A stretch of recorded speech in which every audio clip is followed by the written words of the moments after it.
What is this thing called New Day? Is it a new church start? A small group within the local church? A thing for college students? Just what is it? New Day is a network of missional micro-communities based on prayer, hospitality, and justice. Already there are thriving New Day communities in West Dallas, North Dallas, Maybank, and Alaska. New Day communities are missional. They have been sent into marginal, empty, and broken places to bring the light of Jesus Christ by creating and nurturing relationships. In Maybank, New Day Cherokee Shores welcomes over 50 people weekly to celebrate recovery and creates a safe place for children after school. New Day communities are monastic. Persons who serve on the New Day lead teams agree to live by a common rule of life, which is based on United Methodist membership vows. They agree to be held accountable to practices of prayer, presence, gifts, service, and witness.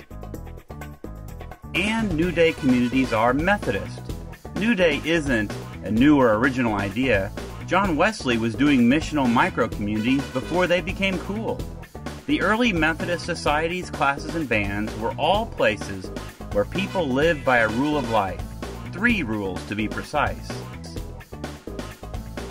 These micro-communities held people accountable to these rules and encouraged them to live out their discipleship in the mission field.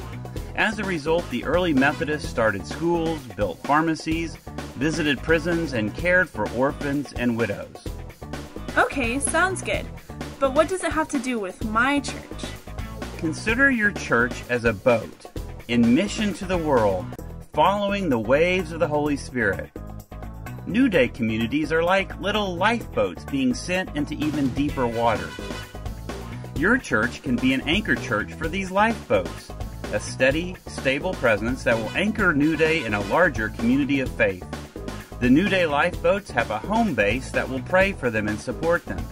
In return, New Day opens the way for an anchor church to do significant ministry that is relational, missional, and actually helps build disciples inside and outside its own doors.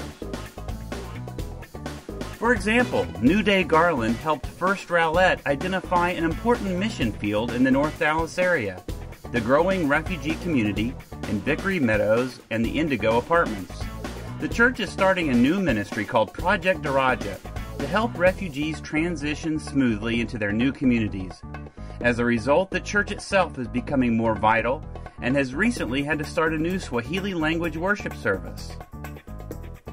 Slowly but surely, the anchor church itself becomes missional. And when that happens, the whole church can't help but follow. Gee, that sounds great. But doesn't it cost a lot? How can we do all this missional stuff and keep the main boat afloat too? That's the beauty of this ministry. The New Day lifeboats are financially self-sustaining. The lead team is made up of bivocational pastors and leaders, and all the money that comes into the New Day community is spent on the ministry of New Day. The truth is, it doesn't cost money to do incarnational ministry. It just takes time, attention, and presence. All you have to do is get in the boat.